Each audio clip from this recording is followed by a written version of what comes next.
Bonjour à tous, je me présente, Laetitia, étudiante en histoire à la faculté d'Aix-en-Provence, et nous allons découvrir ensemble cette belle cité de Joyeuse à travers son habitat médiéval, ses monuments historiques et ses demeures anciennes. Comme vous le verrez, l'histoire de Joyeuse est dense et pétrée d'événements, et l'ascension vertigineuse de quelques-uns des hommes qu'elle a portés. À Joyeuse, eh bien, la grande histoire de France rejoint l'histoire locale. Les premiers habitants de ce beau pays furent les dinosaures. Et oui, de nombreuses empreintes trouvées dans le sol témoignent qu'Autreillas, ces charmantes créatures, appréciaient le climat et les rivages en lagon de Joyeuse. Car oui, vous avez bien entendu, mesdames et messieurs, si Joyeuse avait existé, on aurait pu l'appeler Joyeuse-sur-Mer. Les vagues de l'océan caressaient les rochers des Gras. Aujourd'hui, la mer s'est retirée, mais certains savants prophétisent qu'un jour elle pourrait revenir. Pas tout de suite, hein, en tout cas. Par la suite, l'homme de Néandertal colonisa les coteaux de la Beaume et un site moustérien a été retrouvé au Haut-Gabernat et de nombreux dolmens témoignent de la présence de l'homme préhistorique. Maintenant, nous allons nous diriger vers la tour de la Recluse ou la tour de Charlemagne. Alors, la tour de la Recluse. Cette tour n'a rien de carolingien. Elle a été construite en 1380 lorsque les remparts ont été rehaussés. Elle faisait alors office de tour de guet depuis laquelle se prolongeait le rempart. Il faut savoir qu'à Joyeuse, il y avait jusqu'à 8 portes dans les remparts. Donc, autant de rentrées d'argent, puisque de droits de péage, parce qu'il fallait payer pour entrer dans les remparts. On va justement aller se diriger vers ce qui était eh bien, la rue principale de la ville à l'époque médiévale, la Grande Rue.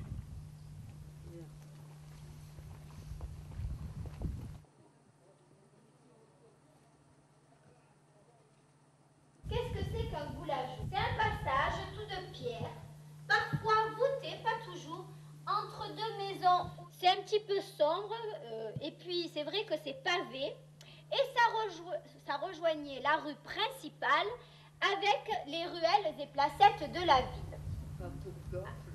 Ça ressemble à un coupe-gorge. En fait, eh bien, c'était le chemin de ronde intérieur des remparts, donc c'est par là que circulaient les gens. Et celui-là, il s'appelle le boulajou des Andes. Eh bien, ceux qui avaient quelques ardoises à l'époque, quelques ailes, qu'est-ce qu'ils faisaient? Eh bien, ils passaient par là et ils se retrouvaient à une autre porte des remparts. C'était la porte du Portalet. Joyeuse est bien une cité médiévale, comme le révèlent ses épaisses murailles avec les meurtrières. Les fortifications de Joyeuse comportaient un mur d'enceinte crénelé, flanqué de 8 tours. Il y avait aussi une douzaine de portes et de poternes, dotées de ponts-levis. Il y avait des ours et des machicoulis qui conféraient à Joyeuse l'aspect d'une véritable citadelle. Le premier document qui atteste de son existence de Joyeuse date du tout début du XIIe siècle, 1111 exactement. Vous êtes Charlemagne? Il faut que vous sachiez qu'en tant qu'empereur de notre saint empire chrétien, j'ai chevauché souvent mon royaume. Tant et tellement que l'on me surnomma l'empereur errant. De retour d'Espagne, j'avais établi mon campement près de la Beaume, avec mon armée. Quant à moi, j'occupais la colline du Pouget. Et je me souviens, c'est l'automne, la rivière est en crue. Alors que nous essayons de traverser la rivière à gué, mon cheval se cabre, et je perds tout mon pactage, ainsi que ma fidèle épée Joyeuse. Je suis désespéré. Le soir, sous ma tente, je convoque mes plus fidèles guerriers et leur charge de quérir mon épée dans les flots, au péril de leur vie. Quelque temps se passe, et un seul guerrier revient avec ma fidèle épée Joyeuse, toujours victorieuse. Je suis tout en émoi joyeux. Je pris mon épée et la planta en terre, et dit à mon guerrier, ici, désormais sera ton domaine, où tu régneras en seigneur et maître. Quant à ta descendance, elle portera le nom de mon épée, joyeuse. Je le mariai à une fille d'un de mes nobliaux, de noble sang. Ce fut une grande fête et moult réjouissances. Voilà la véritable histoire de mon épée. Oh bon, moi je croyais que c'était des histoires tout ça. Ce n'était point d'histoire. Sachez-le, il faut toujours écouter les empereurs. Ben oui, mais on n'en croise pas tous les jours, hein. C'est exact. Alors, très modestement, je vous prie d'admirer mon fabuleux personnage. Maintenant que la vérité est dite, je me retire sous ma tente. Gentes dames, mes fidèles. Au revoir, votre majesté. Eh ben, ça fait un drôle d'effet de croiser un empereur, hein.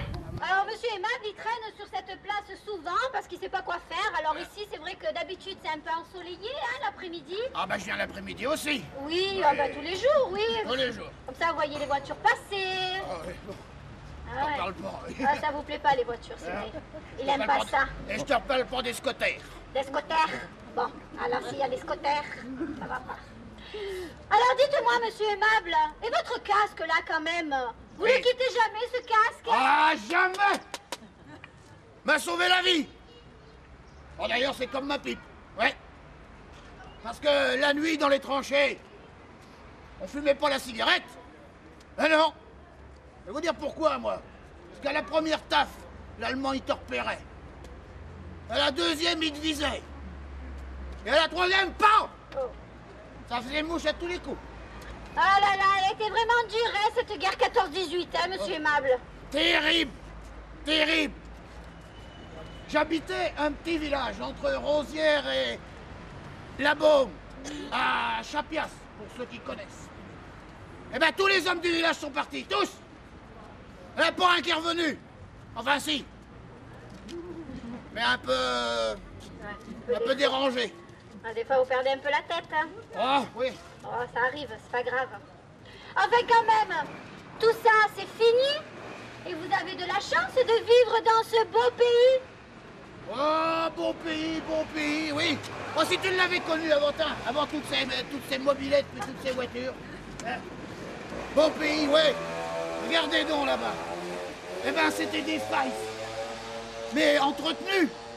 Avec de la vigne, des mûriers. Là, maintenant, regardez, c'est des pins. À droite, à gauche, il y a que des pins. Et puis la châtaigneraie, elle est malade. Et les maisons, elles sont en ruine. Oh. Alors, beau pays, ouais. Oui, enfin, vous exagérez un peu, hein, monsieur Aimable, quand même, hein. Et à Joyeuse, on a toujours su s'amuser, hein. Ah, ça, c'est vrai. Et oui, et Ah ouais. vous oubliez tous ces beaux cafés que l'on avait, là. Oh là! Rendez-vous compte, monsieur, dame. Rien qu'à Joyeuse, il y avait 54 cafés. Eh ouais. Et sur la place de la Grand Fond qui est en bas, là, il y en avait 15. Il en reste plus que 2. Mais bon. Mais à l'époque, les samedis soirs, ils organisaient des concours de danse entre les cafés. Ah ouais. Alors il y avait les gens qui venaient, les gens de la filature, etc. Et puis, ils se mettaient en couple, et puis ils se mettaient sur ces espèces de... Oui, les guéridons. Voilà, les guéridons. Alors ils montaient sur le guéridon, et ils tournaient. Ah, fallait pas faire un faux pas, hein. Ouais, parce que sinon, pic. Ah bah tu te casses la margoulette, hein. Ah là là, Aïe, aïe. c'était le bon temps. Ouais. Et monsieur Aimable, Oui. est-ce que vous voulez nous parler, eh bien, le chemin des soupirs? C'est coquin, ça, le chemin. Mais pas trop, parce qu'il y a des enfants, là, aujourd'hui. Hein. J'en ai-y passé du temps. Le chemin des soupirs. Ouais, le chemin des soupirs, en fait, c'était un petit chemin qui était derrière la filature et qui longeait la Baume. Et puis à la filature, bah, il y avait des dames qui y travaillaient, enfin des demoiselles. Et vous pensez bien que le soir, pour celles qui sortaient, bah, il y avait des soupirants. Et on les retrouvait dans le chemin des soupirs, parce qu'on en entendait des soupirs. Bon, maintenant, il n'y a plus de filature, et bah, il n'y a plus de soupirs. Monsieur Aimable, est-ce que vous voulez nous dire quelques mots sur notre monument aux morts? Parce qu'il est unique en France. Notre monument. Le monument aux morts, oui, il est unique. Il est unique. Mais il n'a pas plu à tout le monde. Eh non, parce que qu'est-ce qu'on voit sur les monuments aux morts en France? On voit le combat, on voit la revanche. Eh ben là non. Regardez bien. On voit un couple de paysans qui se tiennent par la main. Et le bonhomme, il a son poing serré de rage. Pourquoi? Parce qu'ils regardent leur fils qui est mort. Ouais. Et puis, il a pas plu. Parce que, en plus, dessus, il n'y avait pas marqué à nos morts comme maintenant. Eh non. Non. Quoi? Il y avait marqué à ceux qui ne meurent pas. Oh. Ça veut pas dire tout à fait la même chose. Et puis bon, il y a eu des pressions, tout ça, donc on a mis à nos morts. Ça a plu à tout le monde, voilà, on a fait plus classique. Enfin, il y en a beaucoup de gens qui viennent pour le photographier, parce que c'est vrai, t'as raison de le rappeler, la gamine. Il est unique. Unique. Eh oui. Bon, ben, monsieur aimable, on va y aller, hein? Hein? On va y aller? Ah, On bah, va vous laisser? Bah oui, parce que c'est pas tout ça. Je vais quand même aller chercher mon paletot. Oui, parce oui, que... et puis je voulais vous dire, Oui. là. Oh, crée Dieu! Oh, vous avez votre braguette ouverte. Ben alors, hein? Ça va pas la tête, hein? Bah, je vous avais dit. Pas de veste, la braguette ouverte. Bon, bah, excusez-moi, hein, c'est... Bon, allez. Vous me pardonnerez? Oui, oui, bien sûr, allez, hein. Au revoir, monsieur, dame.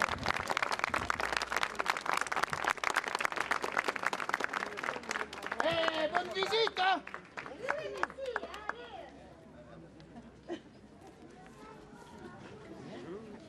On va aller rejoindre la place de la Paye.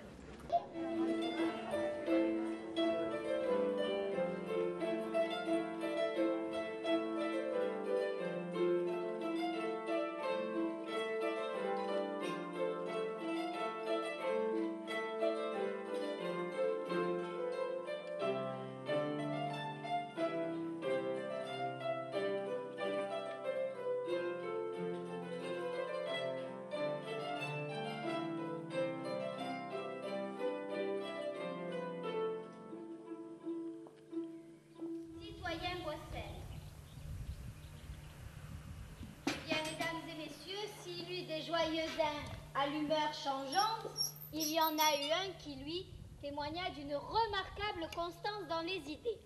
Instruit au couvent de l'Oratoire, il devint un brillant avocat, mais échoua dans la magistrature parce que trop honnête et refusant toute compromission avec une société qu'il s'employa à combattre au fil de sa plume acérée.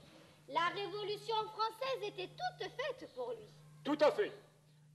Je suis né précisément le 27 avril 1728, dans la demeure familiale située à côté du parvis de l'église. Vous l'apercevrez. Vous étiez un bourgeois alors? Oui, on peut le dire. Mon père était un marchand, notable, recteur de l'hospice de Joyeuse. Il était relativement aisé puisque nous étions 10 enfants, mais que nous avons bénéficié d'une éducation de grande qualité, nous permettant d'accéder à des postes d'élite. Mon frère Joseph a fait comme moi d'ailleurs ses études au couvent des oratoriens de Joyeuse, puis chez les jésuites à Viviers. Il s'est enrichi dans les îles. Il est aujourd'hui à Paris inscrit à la loge maçonnique des 9 Sœurs, celle-là même où nous retrouvons Benjamin Franklin, Condorcet, Lalande, Voltaire. Mais c'est vrai, je me suis vite lassé de la médiocrité d'esprit de certains notables. Et je suis retourné à Paris d'ailleurs en 1776, où je me suis consacré à l'écriture de différents ouvrages philosophiques et politiques. J'ai publié notamment, en 1784, le discours contre les servitudes publiques, dans lequel je donne mes idées sur l'homme et sa place dans la société. Et c'est en 1789, je crois, que vous publiez votre œuvre essentielle, le catéchisme du genre humain, qui oui, va fortement inspirer les acteurs de la Révolution naissante. Tout à fait. Oui, mon livre est sorti en janvier 1789. Dans celui-ci, je dénonce les 3 maux de la société, qui sont, selon moi, les 3 fléaux de l'humanité. Tout d'abord, la propriété, qui est cause de tous les malheurs de l'homme. L'homme est né pour travailler au bonheur de ses semblables, et non s'approprier la terre, notre bien commun à tous. L'institution du mariage, qui avilit l'homme comme la femme en l'enchaînant par des contraintes imposées. la femme doit pouvoir vivre et rester aussi indépendante que l'homme. Enfin, la religion, le troisième des grands fléaux de la société. Ce sont les églises qui, sous prétexte de libération, enchaînent les âmes, dans la peur du diable et le rêve d'un hypothétique paradis. L'homme civilisé, que j'appelle moi policé, a perdu son lien avec la nature et les forces de l'univers. Et revenir à celle-ci, c'est revenir à l'essentiel, l'essence même du ciel. Et un tel retour de ce qui fonde l'humanité peut nous apporter bien plus que toutes nos lois et nos décrets. Mais revenons à la Révolution. Si vous le voulez bien. Vous avez joué un rôle de premier plan. Vous étiez l'ami de Robespierre. Tout à fait. L'ami, disons que j'étais un proche de Robespierre comme je l'étais de Saint-Just. Archiviste du club des Jacobins, j'en deviendrai bien vite le vice-président. J'ai joué un rôle politique important jusqu'en 1795.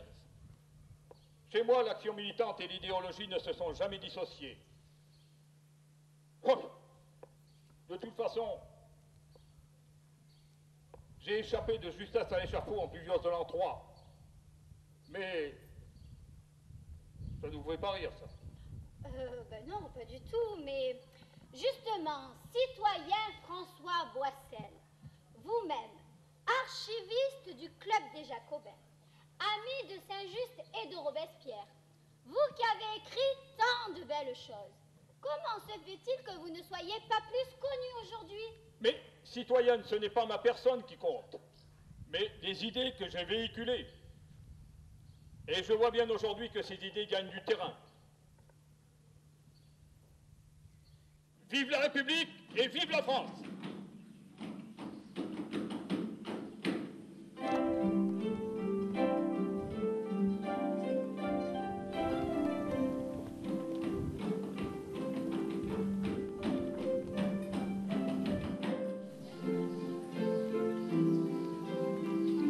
Par Jupiter, place au représentant de Rome.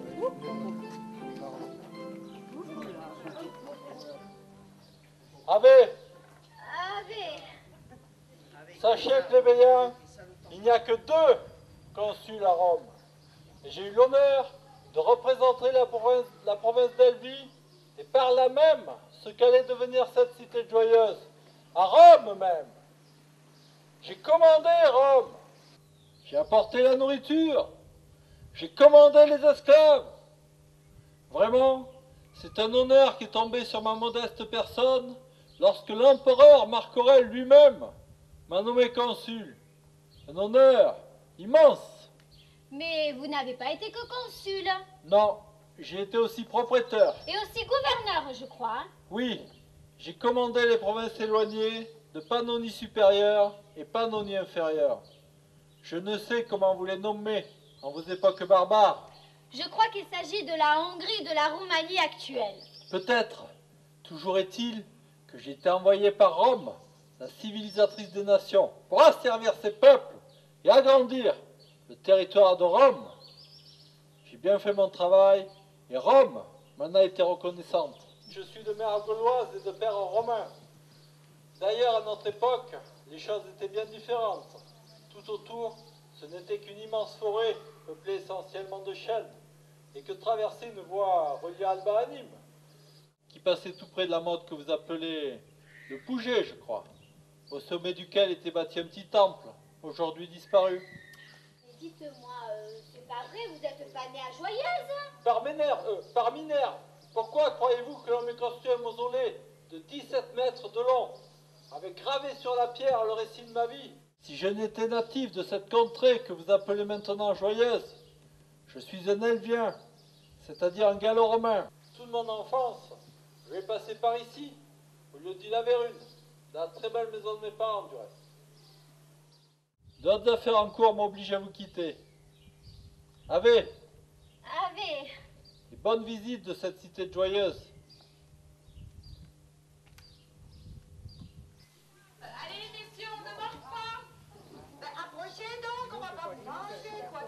Allez, va aller chercher la... Oh là là, puis les lunettes. Ah, bon, super. Ça me parle. Il y en a partout. C'est super. Il y en a partout. C'est sympa, ma louloute. Oh, mais non, je suis pas sympa. Nous, on passe par là parce qu'on visite, hein, mesdames. Ah ouais, mais tu nous en laisses toujours un ou deux à se mettre sous la dent. chère J'en ai trouvé Venez un. donc. Puisque nous parlions de Godinel, eh bien, j'ai le plaisir de vous présenter les filles de Joyeuse. Et moi, c'est mademoiselle Charlotte. Ah, Charlotte. Oui.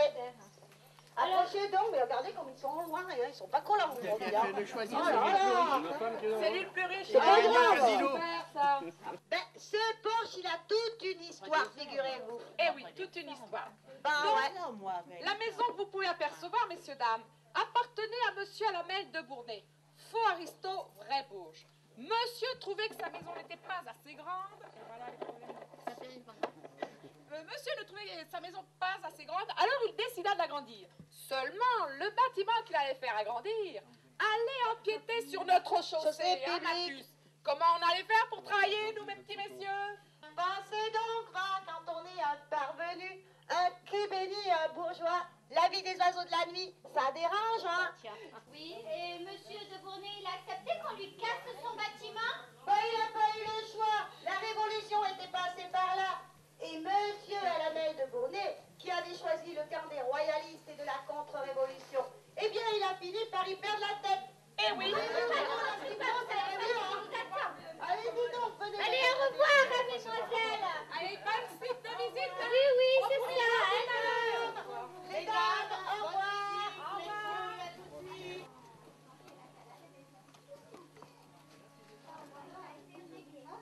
Attention, vous mettez, oui, vos pieds féminés.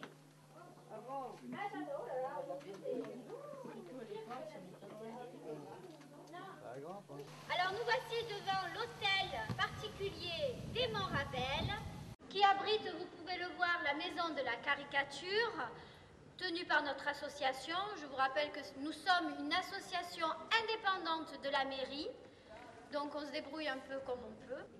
Alors ici, au Moyen-Âge, il s'est passé un phénomène politique tout à fait intéressant, c'est le phénomène consulaire. C'est-à-dire qu'auparavant, derrière vous, il y avait la maison consulaire, en quelque sorte comme la mairie d'aujourd'hui. Aujourd'hui détruite, puisque dans les années 1960, on a aménagé ce square François-André pour aérer un petit peu la cité et mettre en valeur cet hôtel particulier. Donc je vous disais qu'au XIIIe siècle, il s'est passé un phénomène politique intéressant, c'est le phénomène consulaire. Qu'est-ce que ça veut dire? Eh bien, c'est-à-dire qu'au Moyen-Âge, normalement, c'est le seigneur qui dirige la cité. Eh bien là, avec ce phénomène, 4 joyeusains sont élus, indifféremment de leur situation de famille, pauvres ou riches, pour diriger eux-mêmes la cité. Alors le seigneur, quand même, garde le pouvoir, mais la cité est dirigée... Quel est cet attroupement?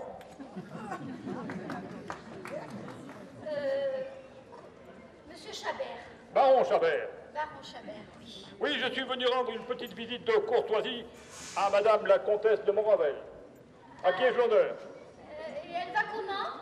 Ma foi, elle va fort bien, elle ne fait pas point ses 247 ans. Eh bien, écoutez, je suis guide et j'explique à ces messieurs dames l'histoire de votre beau pays. Ah ben c'est très bien. Est-il vrai que vous étiez domestique ici, chez Madame la Comtesse de Montravel, tout petit? Oui, fils de boulanger, je fus placé très jeune en domesticité chez de Montravel. Et je me souviens, en 1792, 8 jours avant la bataille de Valmy, lorsque je m'engageais dans les troupes qui défendaient notre pays assaillis de toutes parts, j'ai souvenir de mes adieux à Madame la Comtesse. Celle-ci me dit, lorsque vous me reverrez, lorsque vous viendrez me voir, revenez me voir quand vous serez général. Je n'eus point l'outrecuidance de la tromper. Et lorsqu'elle m'écrivit en juillet 1809, pour m'inviter dans son magnifique hôtel, alors que je n'étais que colonel, je lui répondis, Madame la Comtesse, je ne suis point encore général. Et ce n'est qu'une heure plus tard, effectivement, je revins à Joyeuse lui rendre visite, fraîchement promu général des mains même de l'empereur.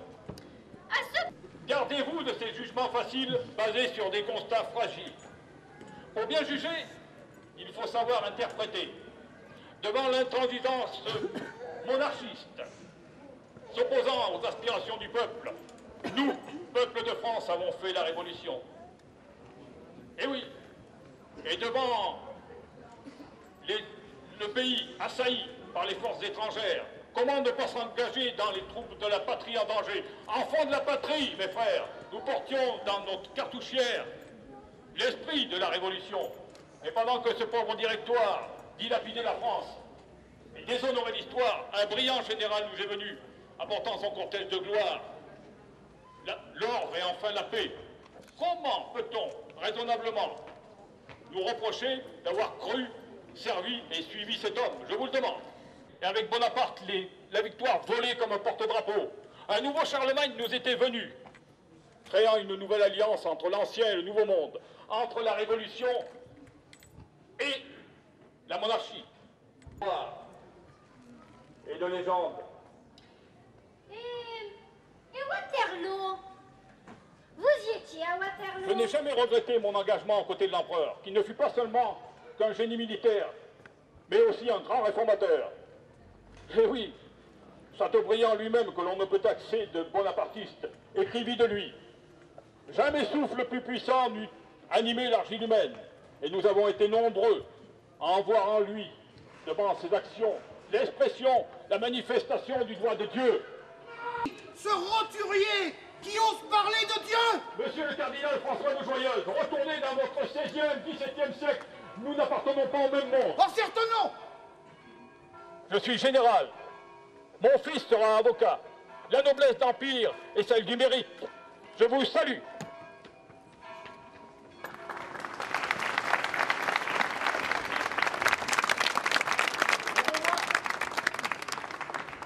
Mais, monsieur le cardinal, vous êtes effectivement du XVIIe siècle. Et mais par où vous êtes arrivé? Par l'escalier. Oui. Mais sachez, mon enfant, que notre Sainte Mère l'Église apostolique et romaine est au-delà du temps. Oui, bon, mettons. Nous discutions du cheminement quelque peu changeant du père Chabert. Mais vous aussi, vous avez évolué pour le moins. Évoluer. Qu'entendez-vous par là, évoluer? Frère du duc de Anne de Joyeuse, qui combattit vigoureusement le protestantisme, vous avez habilement profité des guerres de religion, si je ne m'abuse. Profiter? Mais que voulez-vous dire? Vous avez littéralement gravé les échelons au sein de l'Église. Je n'ai fait que défendre les intérêts de notre très sainte mère l'Église, et par là même ceux du royaume. Très jeune, je suis entré dans les ordres. C'était ma vocation. J'avais la foi. J'ai été nommé archevêque à Narbonne, puis cardinal à 21 ans, s'il vous plaît. C'est très jeune, je vous l'accorde. Mais je n'ai fait que servir l'ordre et je ne vois pas où est la mainmise de l'Église dans tout cela. Enfin, cela ne vous a pas empêché de faire massacrer les protestants. Nous y voilà. Ah ben oui. Nous y voilà. Mon enfant, nous sommes en pleine guerre de religion. On se bat d'un côté, on se bat de l'autre, et alors, quel mal y a-t-il? On a bien égorgé quelques parpaillots de ci, de là, et alors? Et puis ma famille, et le duc de Joyeuse, mon frère lui-même, nous nous sommes battus contre les protestants. Mais il y a bien un moment où il faut savoir s'arrêter. Ouais. Et enfin, la paix. La paix. Il faut le reconnaître, je vous l'accorde, grâce à Henri de Navarre, ce parpaillot, qui, grâce à Dieu, a reçu la révélation divine et a su se convertir à la vraie foi catholique. Mes frères et toute ma famille, nous avons combattu les protestants pour maintenir l'équilibre et la paix dans notre nation. Eh oui. Bon, en somme, si je vous résume, enseignant l'édit de Nantes, qui garantissait la liberté de culte et l'égalité des catholiques et des protestants, la France fut l'un des premiers pays de l'Europe à pratiquer la tolérance religieuse. Tout à fait. Et l'édit de Nantes, c'est moi. C'est d'ailleurs une leçon du XVIe siècle que vos contemporains feraient bien de méditer. Si vous voulez construire une nation, il vous faut la paix religieuse. La paix religieuse, c'est la paix civile. Et la paix civile, c'est la tranquillité et la prospérité. Bien, mais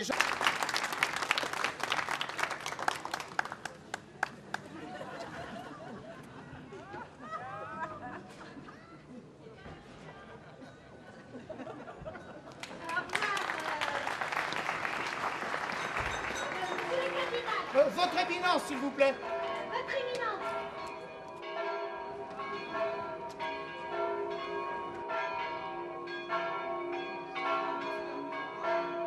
Salut, citoyens et citoyennes. Je suis Madame Martin.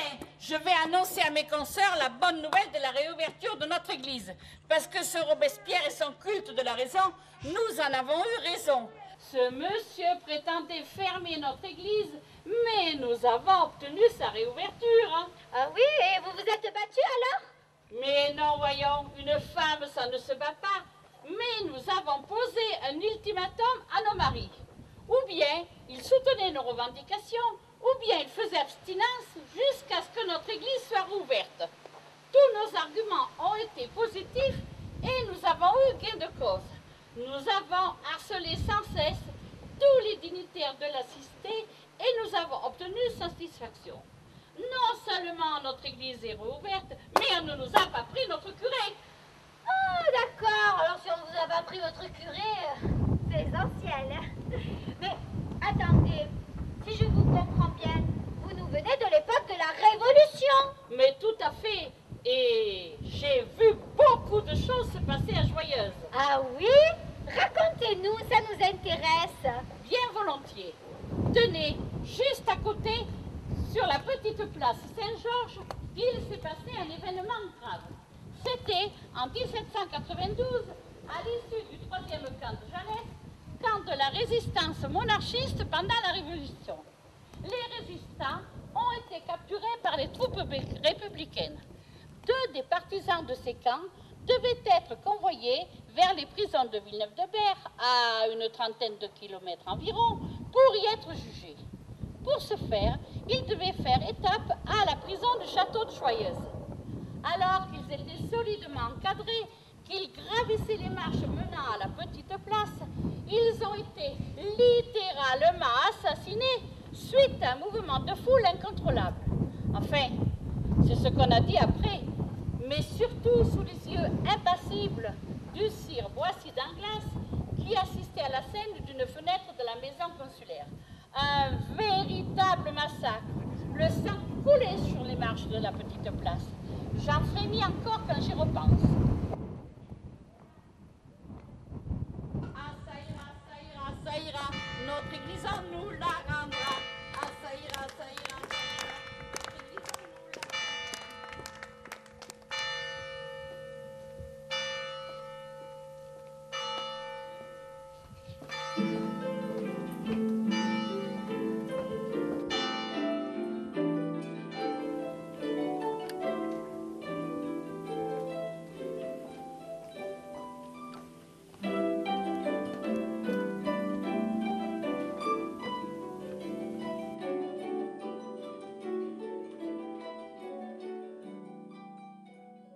Le titre de duché fut donné à la belle cité. Il était duc, grand amiral et beau-frère du roi, s'il vous plaît.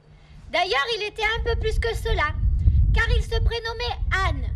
Monseigneur Anne de Joyeuse n'avait pas seulement que son prénom de féminin. Mais quel est donc tout ce bruit ici? On ne peut plus faire sa sieste tranquillement? Ah, c'est monsieur le duc. Votre seigneurie, nous nous excusons de vous déranger. Nous sommes un groupe de visiteurs venus voir votre château. Mais qui vous a laissé passer là? Où sont mes gardes? Gardes! Garde! Ah, mais monsieur le duc, il n'y a plus de garde, hein? Nous sommes au 21e siècle. Ah bon, déjà? Eh oui. Et nous aurions eu grand honneur de pouvoir vous rencontrer pour vous poser quelques questions. Est-ce que vous accepteriez de nous parler de la cour du roi de France? Ah, mais vous parlez de la cour? Oui. J'arrive.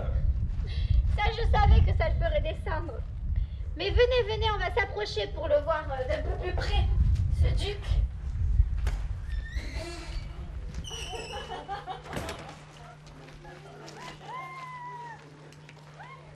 Excusez ma tenue, mais qu'il est dur de se réveiller en votre époque. Nous contemplions votre château et j'essayais de décrire son aspect au temps de la Renaissance. C'était une demeure digne d'un prince. Mais je suis prince, premier duc de Joyeuse, grand amiral de France, beau-frère du roi de France. Mais cette résidence n'était qu'une résidence secondaire pour moi. La plupart de mon temps, je le passais à la cour du roi de France. J'habitais l'aile ouest du château, auquel on accède par un magnifique escalier de marbre. Ici, devant de somptueux jardins à l'italienne, qu'entretenait une armée de domestiques. Mais je vois qu'un jour des fous plus furieux que mes parpaillots ont détruit mon château et mes jardins. Ce qui est navrant. Quand je reviens sur mes terres, j'en suis réduit à dormir dans les communs du château. Triste époque que la vôtre, triste époque. Monsieur le duc, quelle était exactement la nature de vos relations avec le roi Henri III? Henri? Le roi ne me refusait que ce que je ne demandais pas. Nous avions des relations très fréquentes. J'étais en quelque sorte son garde du corps, son confident. Nous étions, comment diriez-vous à votre époque, jaquette, chemisette... Ah oui, c'est cela. Chemisette et postérieure. Nous on dit cul et chemise.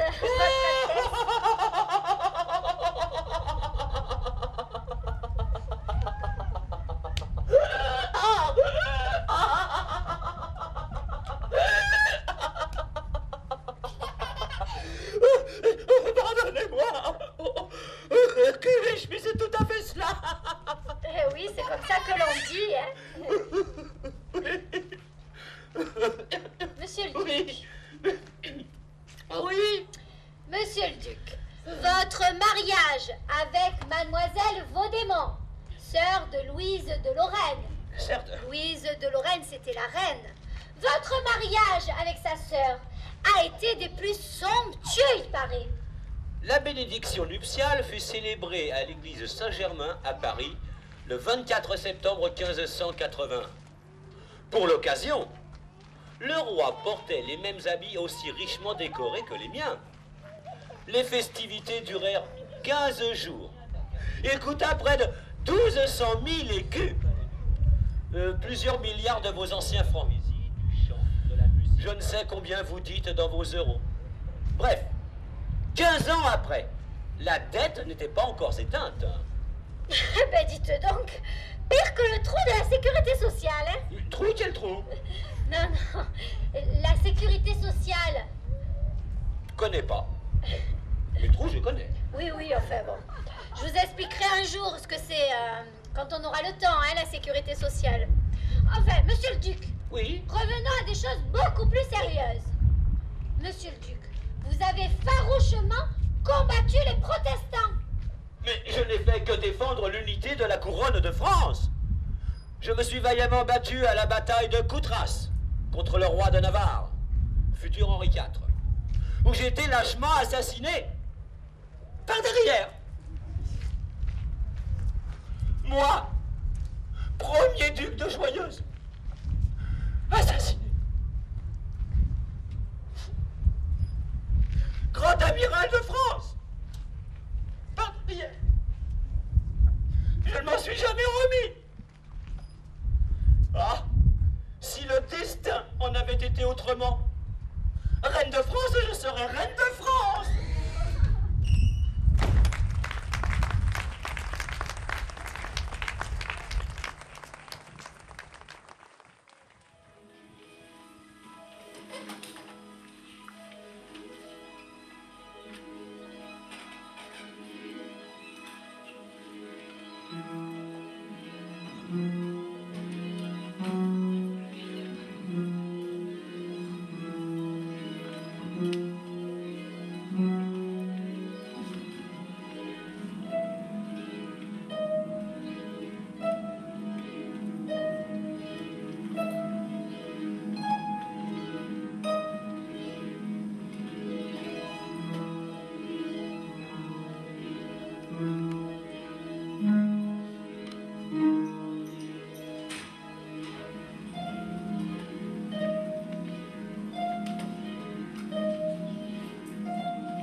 duchesse Henriette Catherine de Joyeuse, duchesse de Joyeuse, de Guise et de Lorraine.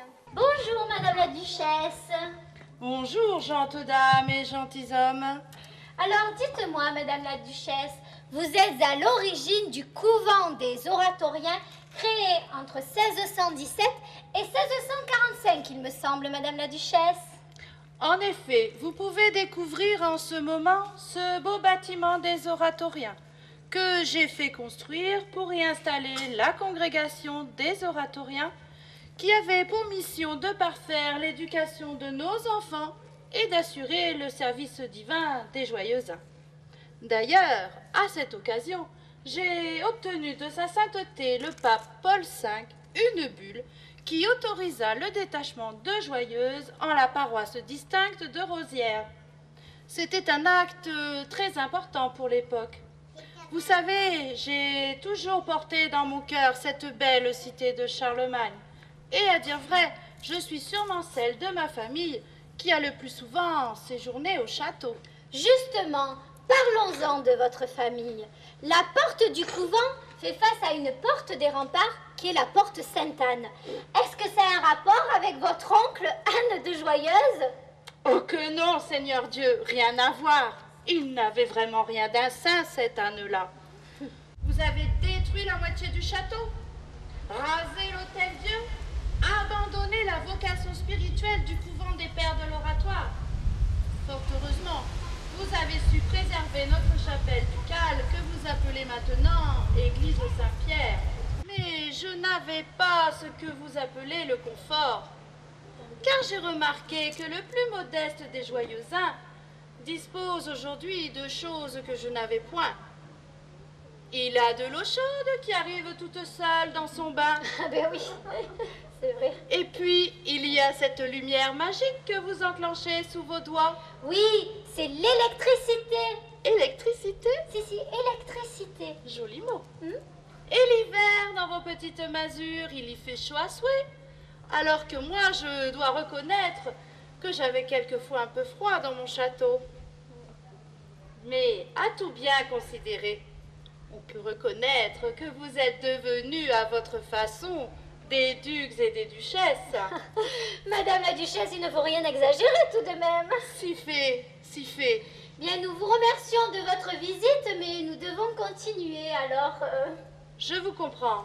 Au revoir, gentes dames et gentilshommes. Je me retire dans mes appartements. Au revoir, Madame la Duchesse.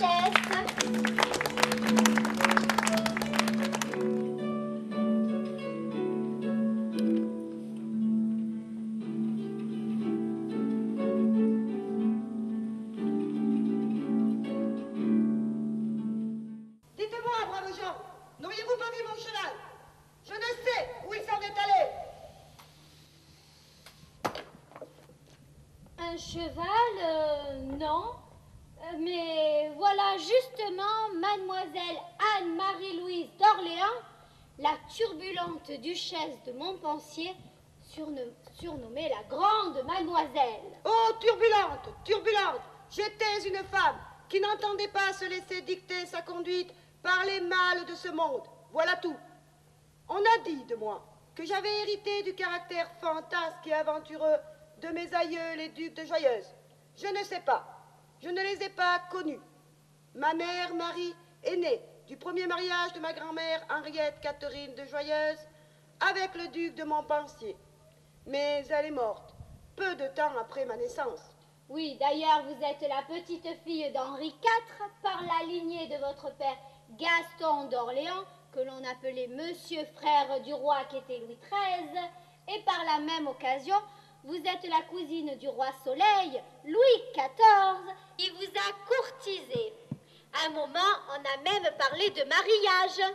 Oh, parlons-en de celui-là. Roi Soleil, roi mégalo, oui, un pharaoniaque de première. Effectivement, je lui étais, paraît-il, destiné en mariage. Mais moi, on ne me destine à rien. C'est moi, et moi seul, qui forge mon destin. Et j'entends choisir par moi-même les hommes qui sauront me courtiser afin d'obtenir mes grâces. Non, Louis avait le pouvoir, certes, mais il n'avait guère le charme du grand Condé. Ça, c'était un homme qui en avait.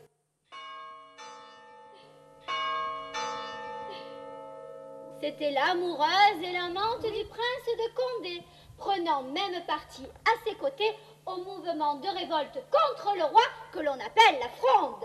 J'ai été sur les champs de bataille, pointant moi-même le canon sur les troupes de mon cousin roi. J'ai allumé la mèche. Malheureusement, le boulet n'a pas atteint la tête de sa majesté. Une femme canon sortait, au propre comme au figuré. Mais lorsque Turenne eut triomphé des frondeurs, là vous n'aviez pas pu échapper à la colère de votre royal cousin. Il vous a sommé de quitter Paris pour le château de Saint-Fargeau. Ah, Saint-Fargeau, ça c'était un château, avec ses immenses forêts alentour. J'y ai reconstitué une vraie vie de cour à ma façon. Jean-Baptiste Lully n'était alors pour moi qu'un simple marmiton. Mademoiselle voyage beaucoup. J'adore voyager, mais surtout à cheval. Oui. D'ailleurs, on peut remarquer que vous ne manquez pas de faire tous les jours votre promenade équestre quand vous ne perdez pas votre cheval. Pardon? Quel type de chasse pratiquez-vous? Tous les types de chasse, mais tout particulièrement la chasse à courre, car j'aime, quand je chevauche, sentir la puissance de la bête entre mes jambes. J'aime pourchasser et faire plier les chines à toutes sortes de beaux gibiers, mais tout particulièrement à celui qui me résiste et qui a de la force de caractère. D'accord, mais votre grande fortune, car il faut que je vous dise que mademoiselle est la dame la plus riche du royaume. En effet. Et de l'Europe d'ailleurs. Votre grande fortune ne vous a pas attiré les faveurs du grand roi conquérant. Mais il est vrai, vous êtes touché par le royal pardon en 1657. Mais vous tombez de nouveau en disgrâce en 1662 à cause de votre insolence. Sachez, mademoiselle, que mon insolence était la réponse à son indolence. Jamais roi ne fut plus indifférent à la souffrance du bon peuple de France. J'ai eu les couilles de le lui dire en face, et sa majesté ne l'a pas supporté. Que sa grandeur royale aille se faire foutre. Oui, eh bien, on ne va pas vous retenir plus longtemps, mais nous devons continuer. Alors... Bien, mais si vous voyez mon cheval, faites-le moi savoir. Il a un fichu caractère, mais j'en ai maté de bien plus coriace que celui-là.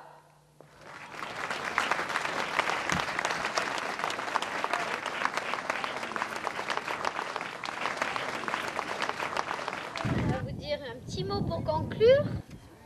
Ce bistrot a une histoire. Je me souviens qu'à mon époque, il existait 2 pieds de vigne qui faisaient de l'ombrage à la saison chaude. Et je me souviens aussi qu'à l'époque des camps de Jalès et de la contre-révolution, les chouans enragés s'étaient rendus en armes pour faire rendre gorge à 2 compatriotes qui s'étaient réfugiés au fond du café. Ils ne durent leur survie qu'en s'enfuyant par les jardins de derrière. De rage, les calotins cisaillèrent les 2 pieds de vigne, puis s'enfuyèrent. Ben, dites donc, c'est Vive pour... la République! Oui, c'est pour ça que l'on dit que Joyeuse était républicaine. Tout à fait, citoyenne. C'est pour cela que l'on a nommé cette cité Joyeuse la Républicaine. Allez, santé, hein Et viva la commedia del Joyeuse. Voilà. Oh! Ah, je suis charmée. Ah, alors là, vous m'en est compte. Est-ce qu'il y a une chambre ce soir? Oui, avec un lit. Ah oui.